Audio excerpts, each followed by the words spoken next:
Hello everyone and welcome to a very exciting episode of Insider Moves. The Gears of War 3 beta is here and we've been taking it for a spin so we can give you the rundown on the coolest, grisliest and frankly unlikeliest new features and weapons that you'll have at your disposal. We'll also have a rundown of the recently released, critically acclaimed Xbox Live Arcade game, Might and Magic Clash of Heroes. And we've got another community challenge for you at the end of the show.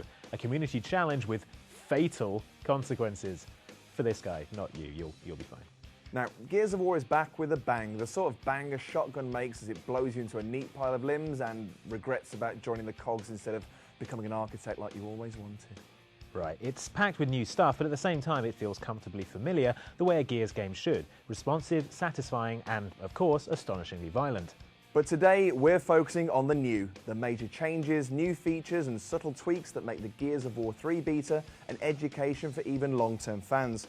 We're going to run down some of the new weapons, give you some tips on how to use them, and highlight a couple of techniques that could help give you the edge in the online arena where it's not so much dog eat dog as dog guns down dog, then curb stomps dog, then chainsaws dog's head off. Okay, so we'll start with the very first reveal for Gears of War 3 in the Ashes to Ashes trailer, the sawn-off shotgun. Now this is an astonishingly powerful gun, able to reduce the most powerful enemy into bolognese, especially when played correctly.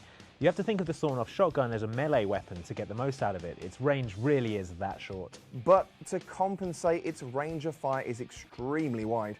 This means you don't even have to square yourself up perfectly to score a kill shot when firing from the hip. If they're even vaguely in front of you at point-blank range, pull the trigger and blam! You'll probably want to set up an account at the dry cleaners. Now next up is the Retro Lancer. Now the Retro packs an enormous punch, but it sacrifices a lot of precision for the privilege.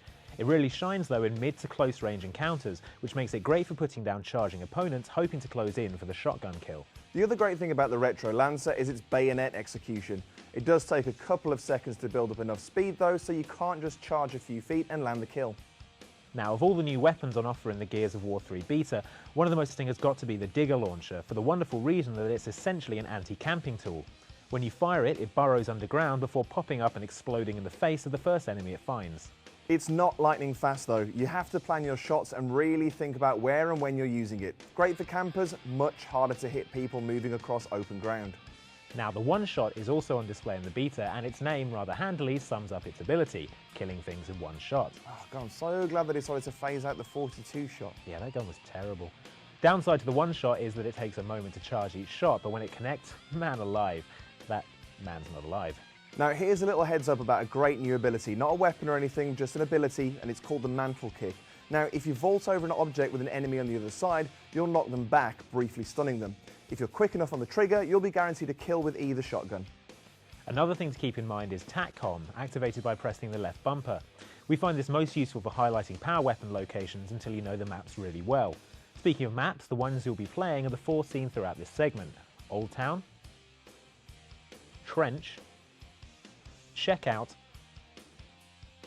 and Thrashball, and you'll be playing one of three game modes: Team Deathmatch, Capture the Leader, and King of the Hill. All three modes are new to the franchise in their current form, so there's plenty to test and plenty of opportunity to provide the feedback that Epic Games and Microsoft need to make Gears 3's multiplayer as good as can be with... Right, hold still. Ah, there we go. Right, sorry about that.